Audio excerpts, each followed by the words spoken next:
Ever experienced creep in your world where your professional hours bleed across into your personal time?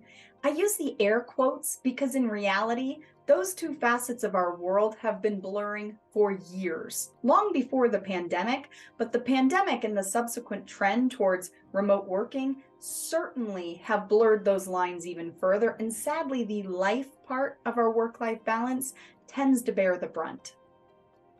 So how do we manage our world more holistically? How can we stop viewing our world as two separate components?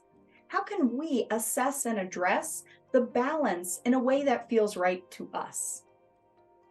If you're already practicing GTD, you have the tools to do exactly that, your calendar and your next actions list. What I want to lean into is how we can use those tools more smartly. When we start our business day, we're used to diving into calendar because that's the tool that reminds us where do we have to be when. But there are many of us, when we look at calendar, that only look as far as 9 to 5. We only look at the business hours of our day. And then there's a percentage of us after we look at calendar that doesn't take the next step of looking at our action list, starting to assess which of these fit the free space that I have ahead of me today.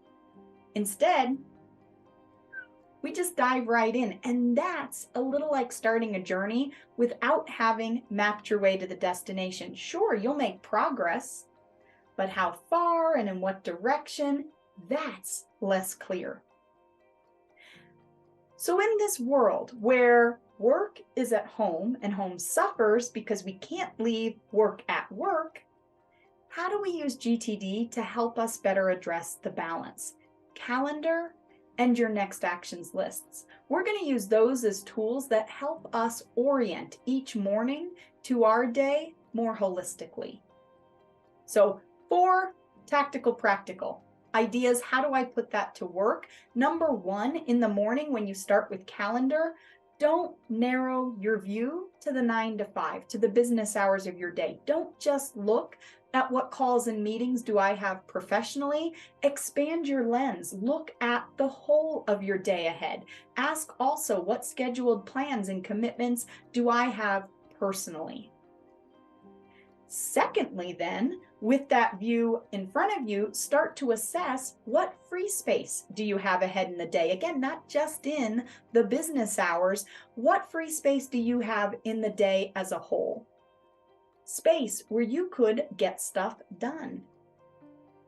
And then with that capacity top of mind, number 3, now I'm going to invite you open your next actions list. Again, not just your professional contexts, but open your personal lists as well.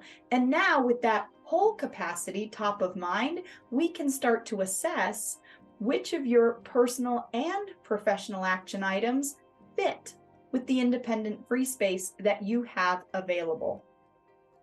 And then finally, armed with that knowledge, number 4, bring it home by creating your roadmap for the day ahead.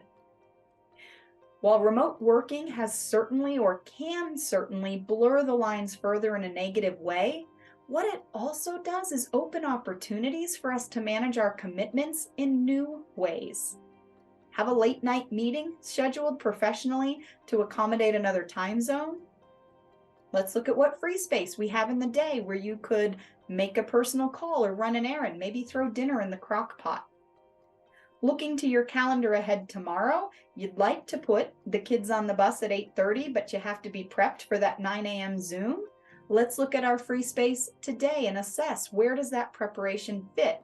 Or we can look to our calendar tomorrow and ask the question, is an earlier start worth enabling the time with my littles? GTD invites us, it always has, to create a trusted system that encompasses both our personal and our professional aspects of our world. As coaches, where we see the disconnect is how we engage with those tools. We embrace the old mindset of work at work and home later on.